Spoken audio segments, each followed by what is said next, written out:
Hello बच्चों, welcome back to my new class Hindi. तो आज हम पढ़ेंगे अजंता पाठ की व्याख्या।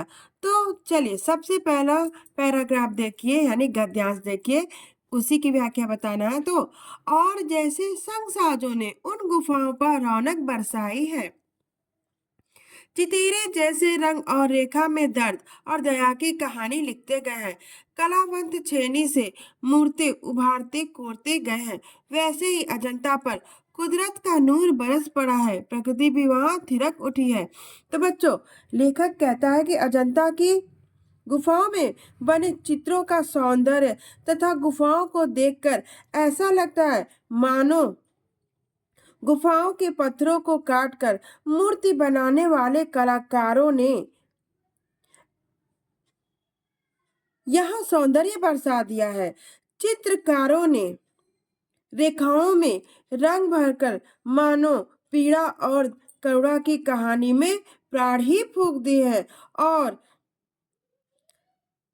मूर्ति मूर्ति बनाने वाले कलाकारों ने अपनी छेनी और हथौड़ों से उभरी हुई मूर्तियों में जैसे जान ही डाल दी है, जिससे अजंता का दृश्य और भी मनमोहक प्रतीत होने लगा है।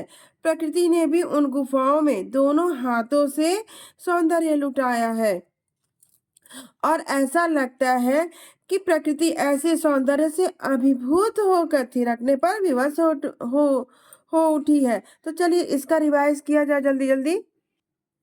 तो देखिए, लिखा भी है।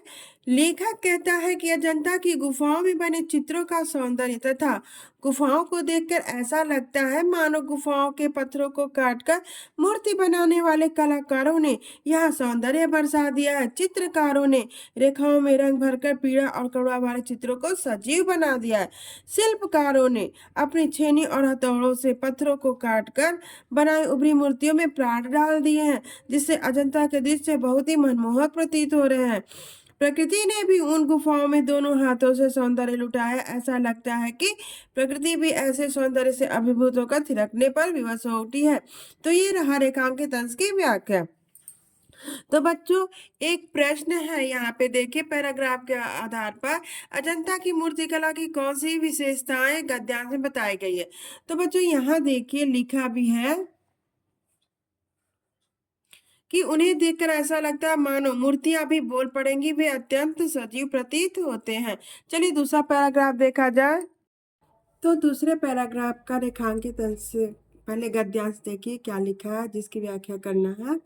तो भीतर की समूची दीवारें और छतें रगड़ रगड़ कर चिकनी कर ली गई हैं, और तब उनकी जमीन पर चित्रों की एक दुनिया ही बसा दी गई है।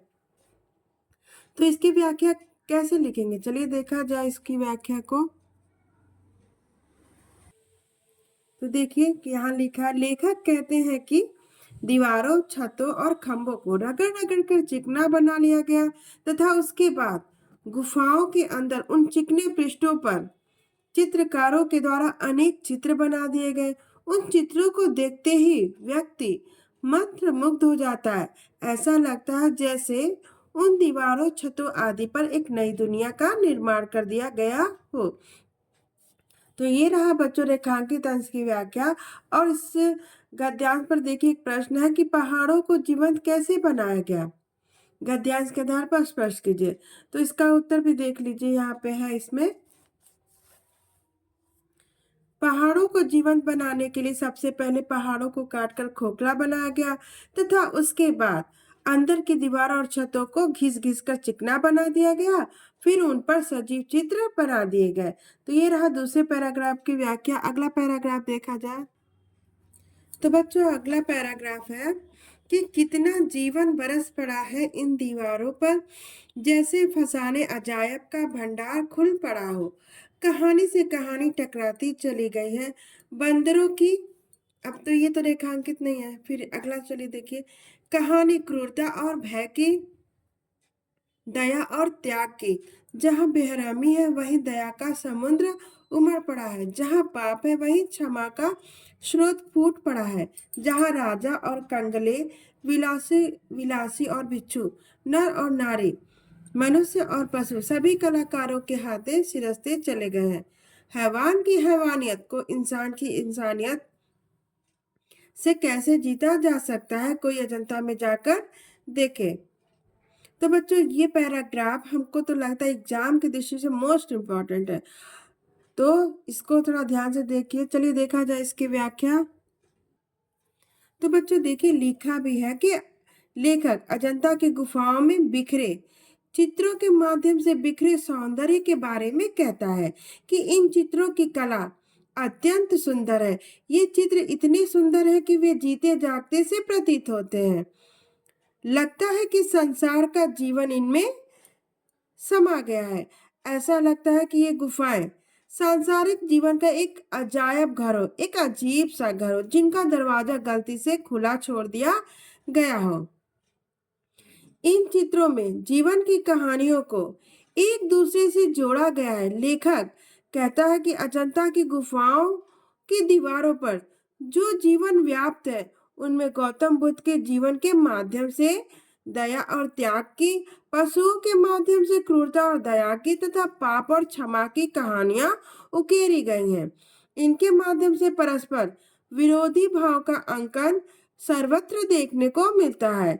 यदि कहीं क्रूरतापूर्ण चित्र है तो साथ ही दया भाव को दर्शाता है, दर्शाते हुए चित्र भी इसमें दिखाए गए।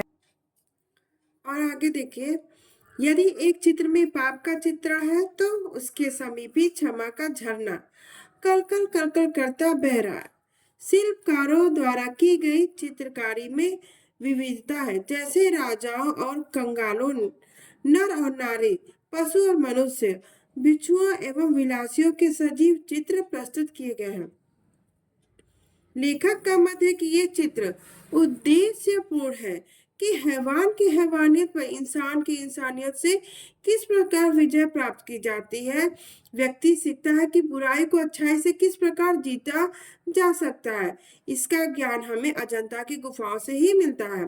तो इस पैराग्राफ पर कुछ प्रश्न है, पहले प्रश्न को देखेंगे फिर उत्तर देखेंगे। प्रश्न देखिए, दीवारों पर बने चित्र किन किन से संबंधित है। दूसरा है कलाकारों के हाथों से क्या क्या सिरस्ते चले गए हैं। और इसके बाद अंगा वाला है कलाकारों ने किसके जीवन का चित्रांकन किया है। तो इसका उत्तर भी देखिए। तो पहला प्रश्न था कि अजंता गुफाओं पर किन किन चीजों का चित्र है। तो अजंता की गुफाओं की दीवारों पर कलाकारों के हाथों राजा, उनकी अत्यंत गरीब प्रजा, विलास में डूबे लोग, बिच्छू, नर नारी तथा पशु पक्षी के चित्र बनाए गए हैं। इन गुफाओं पर जीवन के विविध रंगों से संबंधित चित्र हैं जो विभिन्न मनोभाव का प्रदर्शन करते हैं। अगला प्रश्न क्या था कि कलाकार अजंता गुफा में क्या सिरसते गए। तो कलाकारों के हाथों से राजा और कंगले, विलासी और भिखारी, नर और नारी, मानव और पशु आदि सभी के चित्र सिरसते अर्थात गढ़ते चले गए। और अगला प्रश्न क्या था कि अजंता के गुफाओं में किसके जीवन पर आधारित चित्र ज्यादा मतलब महत्वपूर्ण है। तो कलाकारों ने अजंता की गुफाओं की दीवारों पर महात्मा बुद्ध के जीवन की जन्म से लेकर मरण तक की घटनाओं का चित्रांकन बहुत अच्छे से किया है।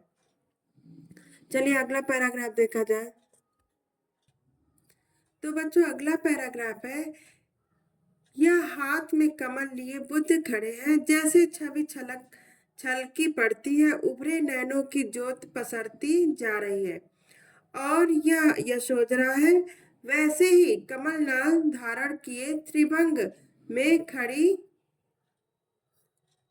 और देखिए ये 2-3 लाइन छोड़ दिया गया, फिर उसके नीचे रेखांकित है, द्वार पर आए बिना भिक्षा के लौटे भाई बुद्ध को जो लौटाने आया था और जिसे बिच्छू बन जाना पड़ा था। तो इसकी व्याख्या चलिए देखिए। तो चलिए देखा जाए इसकी व्याख्या। तो बच्चों देखिए इसकी व्याख्या क्या हो जाएगी कि लेखक भगवान के बुद्ध के गृह त्यागने का वर्णन अजंता के चित्रों के माध्यम से करता हुआ कहता है कि एक चित्र में हाथ में कमल लिए बुद्ध खड़े हैं। ऐसा लगता है जैसे उनका रूप सौंदर्य छलक कर चारों ओर बिखर गया हो। उनकी सुंदर उभरी आंखों से चारों ओर प्रकाश फैल रहा है। उनकी पत्नी यशोधरा भी उसी प्रकार का कमल नाल लिए त्रिभंग मुद्रा में खड़ी है। यह चित्र इतना सुंदर है कि आंखें इसे देखते ही रहना चाहती हैं। और फिर उसके बाद दूसरी जो है रेखांकित लाइन, उसकी व्याख्या देखिए कि लेखक आगे कहता है कि इसी गुफा में बने एक अन्य चित्र में गौतम बुद्ध का भाई नंद खड़ा है, जिसे उसकी पत्नी सुंदरी ने गौतम बुद्ध को लौटा लाने के लिए द्वार पर भेजा था। तो यहाँ पे नंद खड़ा है, जिस नंद की पत्नी सुंदरी ने गौतम बुद्ध को लौटा लाने के लिए द्वार पर भेजा था, क्योंकि उन्हें सुंदरी द्वारा भिक्षा नहीं मिल पाई थी, इससे वे खाली हाथ लौट रहे थे। कहा तो नंद उन्हें लौटा ले आने के लिए आया आया था। नंद बुद्ध बाबा को मतलब बुद्ध भगवान को लेने के लिए आया, पर बुद्ध ने उसे ऐसी शिक्षा दी कि बुद्ध के साथ साथ साथ वह भी बिच्छू बन गया। कुछ ऐसा ही भावपूर्ण चित्र यहाँ अंकित हुआ है। तो इस पैराग्राफ पर एक प्रश्न भी है कि उपरोक्त गद्यांश में कहाँ के दृश्यों का चित्रण किया गया है। तो उत्तर देखिए, उपरोक्त गद्यांश में अजंता गुफाओं में दीवारों पर बने चित्रों का चित्रण किया गया है। अगला गद्यांश है, और उधर वह बंदरों का चित्र है, कितना सजीव कितना गतिमान। उधर सरोवर में जल विहार करता वह गजराज कमल दंड तोड़ तोड़ कर हथिनियों को दे रहा है। तो चलिए इसकी व्याख्या देखा जाए। तो देखिए लेखक क्या कह रहे हैं कि लेखक अजंता की गुफाओं की दीवारों पर बने चित्रों की विविधता, सजीवता और गतिशीलता का वर्णन करते हुए कहता है कि इन दीवारों पर श्रृंखलाबद्ध चित्रकारी की गई है। चित्र में उछलते कूदते बैठे बंदरों को देखकर लगता है कि वे चित्र न होकर सचमुच ही सजीव बंदर है, जो अपनी स्वाभाविक क्रियाओं में लीन है। उधर जलाशय में जल क्रीड़ा करता हाथी मानवीय क्रियाएं करता दिखाई दे रहा है। वह अपने पास के कमल नाल से कमल तोड़कर हथिनियों को दे रहा है। इसे देखकर मन भाव विभोर हो उठता है। तो देखिए पैराग्राफ पर प्रश्न है उसका। पहले प्रश्न देखिए, अजंता की गुफाओं की दीवारों पर क्या देखा जा सकता है। तो इसका क्या उत्तर। तो अजंता की गुफाओं की दीवारों पर जीवन के विविध रंग, स्वाभाविक क्रिया करते पशु पक्षी, वन प्रांत, नगर गांव, धनी निर्धन आदि के सजीव और बोलने को उत्सुक चित्रों को देखा जा सकता है। तो ये रहा प्रश्न का उत्तर। अब अगला और अंतिम पैराग्राफ देखा जाए। सॉरी, ये अंतिम नहीं है, इसके बाद एक और है। पहले पैराग्राफ देखिए, इसमें क्या रेखांकित किया गया है, उसी रेखांकित की ही व्याख्या बतानी है। इन पिछले जन्मों में बुद्ध ने गज, कपि, मृग आदि के रूप में विविध योनियों में जन्म लिया था और संसार के कल्याण के लिए दया और त्याग का आदर्श स्थापित करते वे बलिदान हो गए थे।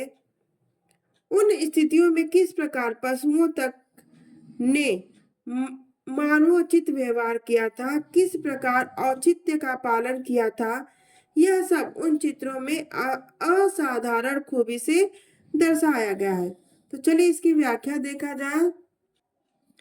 तो बच्चों, लेखक अजंता की गुफाओं के चित्रों का वर्णन करते हुए कहता है कि अजंता की गुफाओं में जातक कथा से संबंधित अनेक चित्र हैं, जिनमें बुद्ध के पशु पक्षियों के रूप में विभिन्न जन्मों का चित्रण किया गया है। उनमें बताया गया है कि बुद्ध ने इन विभिन्न योनियों अर्थात रूपों में जन्म लेकर संसार के कल्याण के लिए तथा दया और त्याग का आदर्श स्थापित करने के लिए स्वयं को बलिदान कर दिया था। इन चित्रों के माध्यम से दर्शाया गया कि बुद्ध ने किस प्रकार पशु के रूप में जन्म लेकर पशुओं तक के व्यवहार को प्रभावित किया। यह बुद्ध के साथ का ही प्रभाव था कि पशु तक मानवोचित व्यवहार करने लगे। वे वे भी उचित अनुचित का भेद करके जीवन बिताने लगे। यह अजंता की भित्ति यानी दीवारी चित्रों में देखा जा सकता है, भित्ति चित्रों में देखा जा सकता है। और इस पैराग्राफ पर प्रश्न क्या है ये भी देखिए। जैसे देखिए पूछा गया है कि अपनी जानकारी की गांठ खोलने से क्या आशय है, और दूसरा जातक कथाएं किन्हें कहा जाता है। तो भगवान बुद्ध के पूर्व जन्मों की कथाओं को जातक कथाएं कहते हैं। और ग वाले प्रश्न का उत्तर हो जाएगा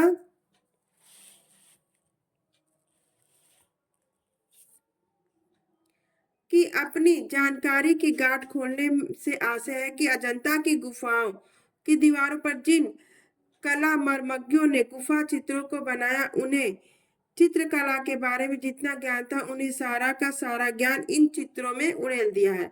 उन्होंने अपने मन में कुछ भी ज्ञान शेष न रखा। तो ये रहा ग प्रश्न का उत्तर।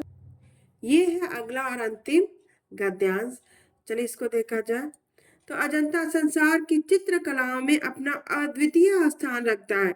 इतने प्राचीन काल के, इतने सजीव, इतने गतिमान, इतने बहुसंख्यक कथा प्राण चित्र कहीं नहीं बने। अजंता के चित्रों ने देश विदेश सर्वत्र की चित्रकला को प्रभावित किया।